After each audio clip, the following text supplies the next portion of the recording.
Indeed, I am very happy, great honor to receive this award. And also, I want to express those different sort of ethnic people who really dedicated well-being of others, and particularly those less privileged and people who are facing, whose life is very difficult. But these people really, I think, committed fully upliftment of their right or of their sort of life. So I really appreciate all those as organization.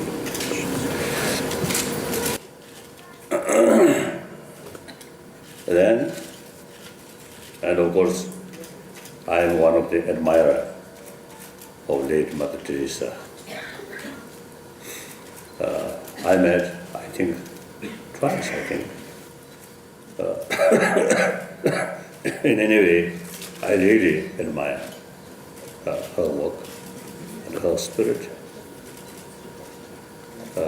After she passed away, I had opportunity to visit Calcutta, your headquarters. There I really feel the Mother Teresa herself no longer, but her spirit very much alive. So that I very much admire. That's very important. Sometimes there is some individual who initiated some work, but then when that person no longer, then the spirit also, eventually discontinue. Become weak. But in your case, really, I found a lot of the sort of follow Mother Teresa still fully committed work, helping, serving to poor people. Please continue carrying her spirit. And dress, I think same sort of dress, may be important, but more important is here. Infinite love, compassion, and determination, serving helpless people. That's very, very important. So, and then I just mentioned the one.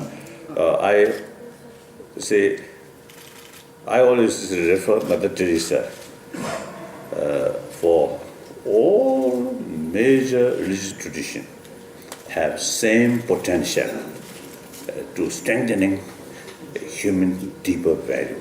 That is human compassion, human love.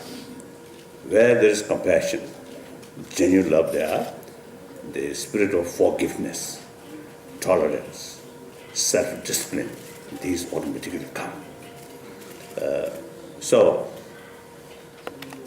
Mother Teresa, as a Catholic non-tolerant, her sort of spirit, her sort of inner strength, is come from your faith, Christian faith.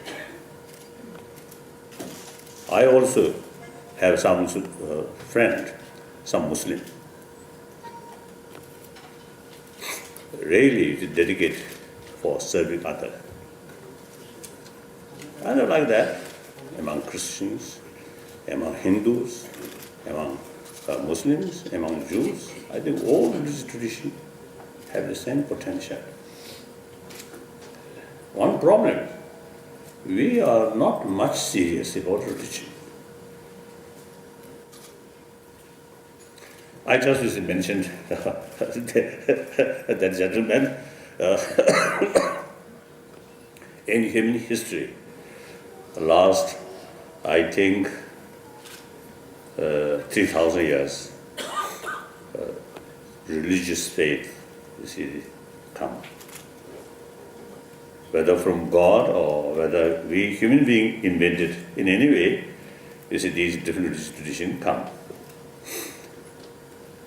So people always put our hope on faith, hoping some good things will happen through our prayer. But more or less, sometimes a little lucky one, a little bit something happened, but unlucky people, not much. So there is a limitation, the effect of prayer.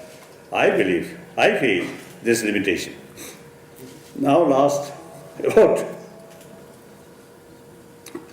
2 centuries, 200 years, science and technology developed. So, unlike faith, prayer, technology brought immediately the result which we want. And technology really, I think, bring big change on this planet. So, people, I think everywhere, the West, East, North, South, I think everywhere, you see people showing more interest, relying more on material values. So people sometimes seems is a religion just old-fashioned. However, later part of 20th century, people are getting the realization or the feeling the limitation of material value. Some of my friends, I think, billionaire, very rich, but as an individual, very unhappy person. Too much stress, too much worry.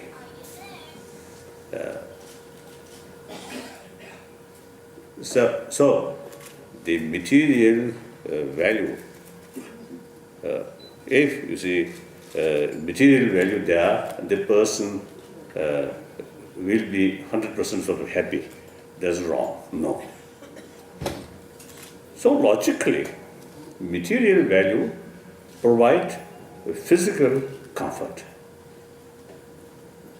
But we human beings with this smart brain, there are a lot of problems, a lot of worry, actually mental creation. So physical, what's awesome? The small one. Yeah. No, okay. So the other mic's working. No problem? No problem. No, I think without that, I think I can see now. So, oh yes, good, thank you. So, so later part of the 20th century, so more and more people now showing interest about our inner value, and including number of scientists, whether they accept mind or consciousness as a separate entity or not, they realize that mental force is very emotion, mind is very, very important matter for our life. In order to be happy person, healthy body, calm mind is very essential. Some scientists even expressing constant fear, hatred, anger, actually eating our immune system. Whereas more calm mind there, more compassionate mind there, immune system sustain, sometimes increase. So sometimes as scientists they call healthy mind, healthy body. So there's very close connection.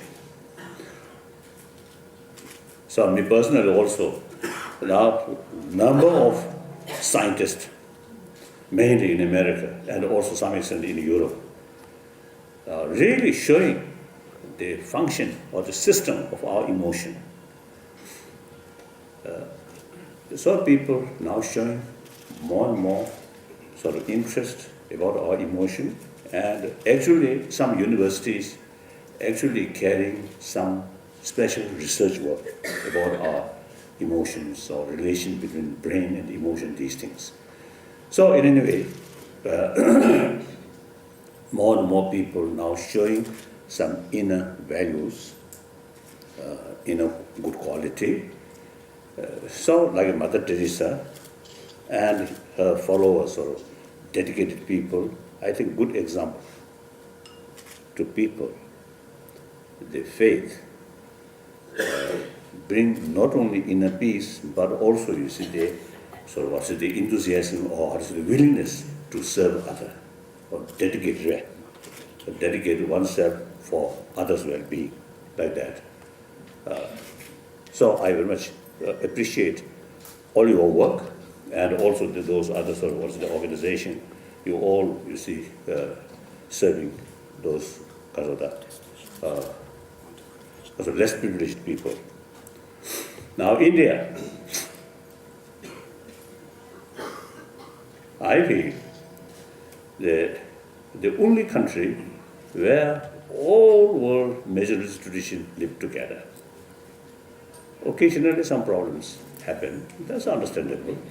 Over a billion human beings, some mischievous people always there. That's understandable. But overall, this country, so all major religious traditions live together. I think 1,000 years, at least I think 3,000 or more than 2,000 years, different religious traditions live together. So learning each other. I think through debate, through argument, actually enrich oneself, one. So that way. So argument, debate, due to different views, but respect each other. So that's, I think, one example to rest of the world. In ancient time, world, country to country remain more or less isolated.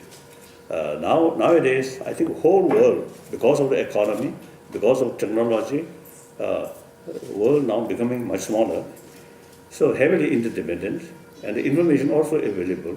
So at that time, I think India's example, harmonies, all the major religious tradition, I think very, very relevant.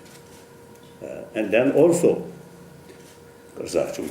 also the India's 1,000-year-old tradition of ahimsa, very much relevant to today's world. So the other Swami, Swami, I think disappear.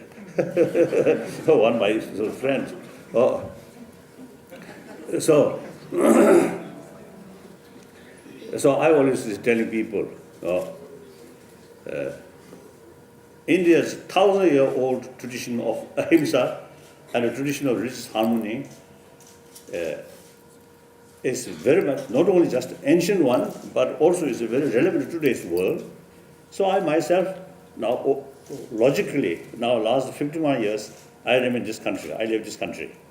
So I am carrying the India's, these two message of ahimsa, based on love and compassion and forgiveness, and message of religious harmony. So I consider myself as a messenger of ancient Indian treasure. So wherever I go, I always say, I'm messenger of India. So I had sort of a few occasions I discussed with that Swami. While I carry ancient India's message to different parts of the world, I really feel proud.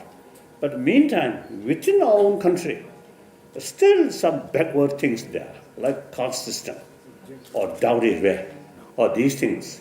So we must work more, you see, improve within our country. So these organizations, you see, you are dedicating in different fields to change this country. This is, I think, very, very essential. And also one Pakistani. So really, I think after all, sometimes I really feel this sort of some distance between Pakistan government and Indian government. I think this is really no reason. Same culture. And as far as Muslim is concerned, I think Muslim population greater number in India than Pakistan, isn't it? I really hope eventually something like what say, Hindi Chindi bye bye, that is very difficult. But Hindi Pakistan bye bye, I think it should be, really.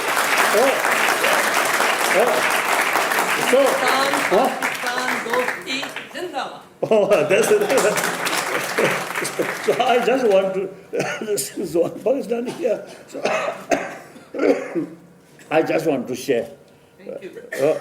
So in any way, so you see, in both countries, and also Sri Lanka, and also Bangladesh, it's more or less a similar sort of situation. Now we must work, improve within the country. Then I think our contribution regarding promotion of ahimsa, promotion of religious harmony, I think can be more effective.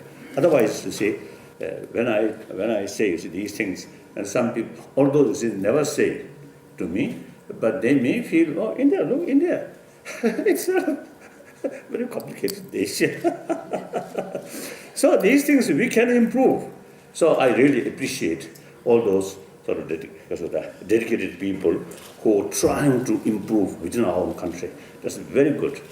Then also, that naturally, you see, every 5 years, you see, the development there, but population increasing. So each year, you see, new mouths is coming. So, and then also real change, real transformation of India should take in rural area, not a few cities like Bangalore or Hyderabad, these Allahabad. You see now develop really very rapidly. But I think the real transformation of India must take in rural area. So these individual organizations who really dedicated in these rural area where poor people or difficult people there, I really appreciate. Thank you very much. Yes, first question. Yeah, Your Holiness, congratulations first of all. Two words on, yeah. Yes. I am Raju Agnani from newsline.com, it's online portal. See, I've been trying to ask you, how come China is so aggressive, occupying your territory of course, people? And what the world community is doing so far in fact for this? I prefer this meeting non-political. I think better.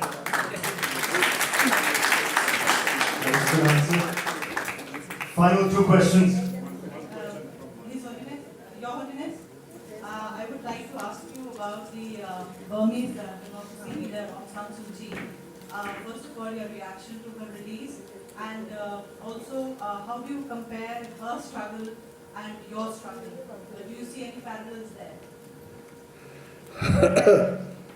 Aung San Suu Kyi, another Nobel laureate, many years, you see, many people make effort for her release and also restoration of democracy in Burma. Then particularly, many Nobel laureates made, I think, very hard effort, much effort, and particularly like the Bishop Tutu. I also one of them. So one occasion, a group of Nobel laureates visit Bangkok in order to release her. So I also joined with them.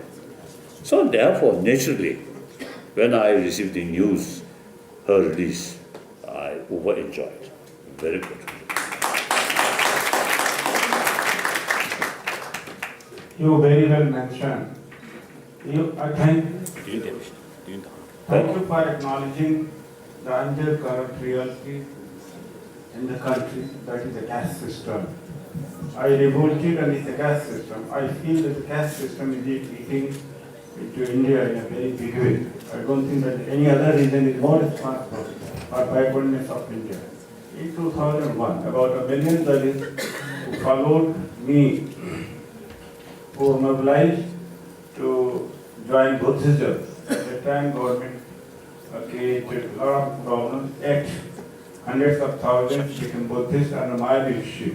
Correct. Don't you think that Buddhism, Okay, thank you. don't Yes. you think that Buddhism is a way to eradicate the caste system in India? And do you support this? And to my mind, Buddhism is one of the ways to take the country to a greater height. What is his main question? Shall Main point shall I repeat it again? Yes. In 2001, about 1 million Dalits were mobilized under my leadership to become Buddhists, to reject the caste system, to strengthen the country, and they also become human beings. And at that time, I think your comment was there at that time when I embraced Buddhism. So what is your question actually? My question is that he referred about the caste system in India, and to my mind, that Buddhism is answer. That is support to my cause. I feel that the Buddhism is one of the ways to handle the major problems in the country.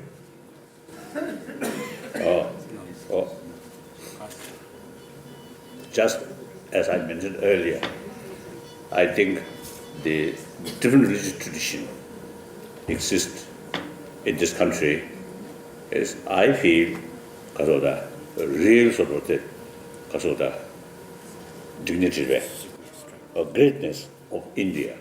And then certainly Buddhism is actually come from India. So Buddhism is one of India's religion. Sometimes I jokingly say, telling my Indian friend, you see, the Buddha come from India.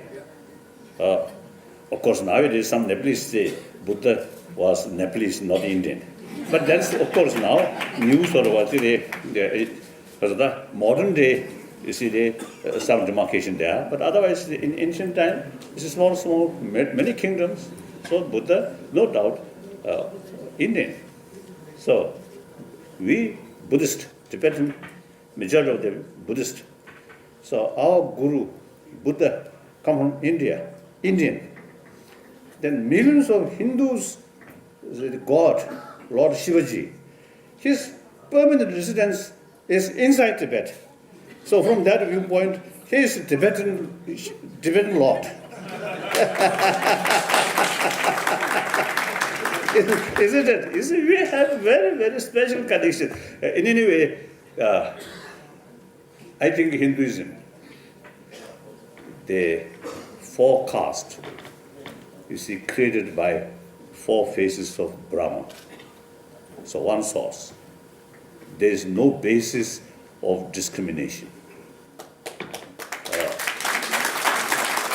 I think a different profession,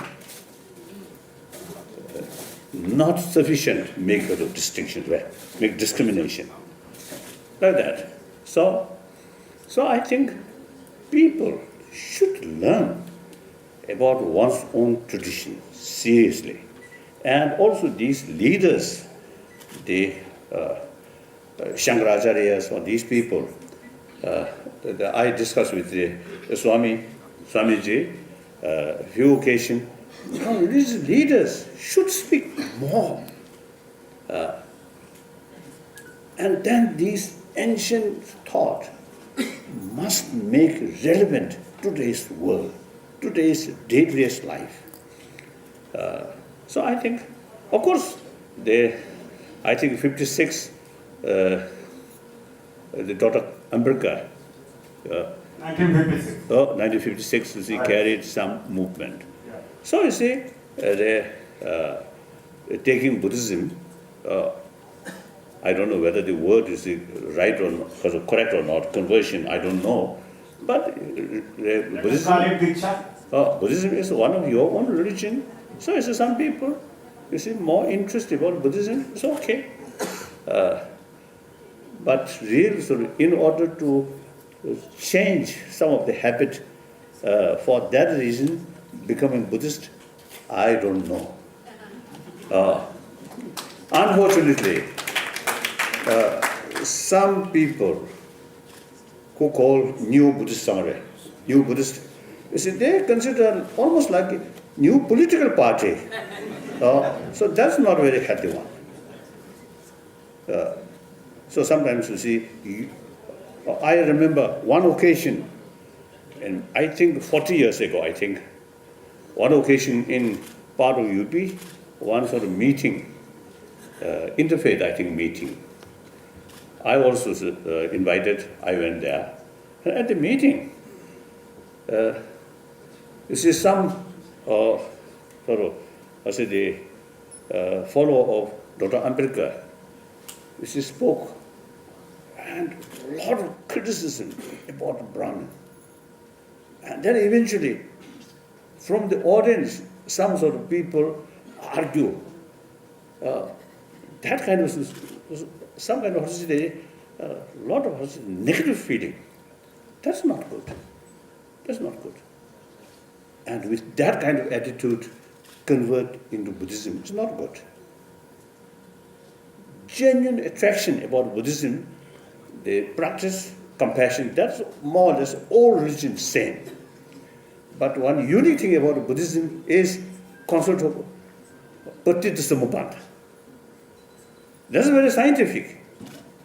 So the people who really develop attraction about Buddhist philosophy, like the concept of Pattita Samuppada, then voluntarily choose Buddhism, that's welcome. That's good. But become Buddhist in order to against someone, it's not good. I feel like that. One more question. When 5 Dalits were killed in Haryana, just for a rumor that they killed a cow, and after that, a Hindu leader, Mr. Giriraj Kishore, showed that in the Shastras, the importance of cows are known. And at that What time, you said, sir? What you said? But you said it's cut in Dalit. You said wrong, yes. I took up that cause. Mr. Mahesh Bhatt stood with me and he said, no, it is wrong that the Dalits are human beings, are by root less than animals. Yes. When he stood, he got the maximum hate mail, not from the country, but from all over the country, all over the world, that why did he speak for us? What do you have to say about it? I remember, see, I think last year one occasion, I think due to marriage, some people again was killed. That I remember. These things, I think, totally wrong. Totally wrong. The certain habit as a part of sort of old system or the habit, I think some should change. I think a universal right, universal value is more important than one's own traditional certain sort of practice. Actually, a little bit backward. This must change. That's my view. Thank you.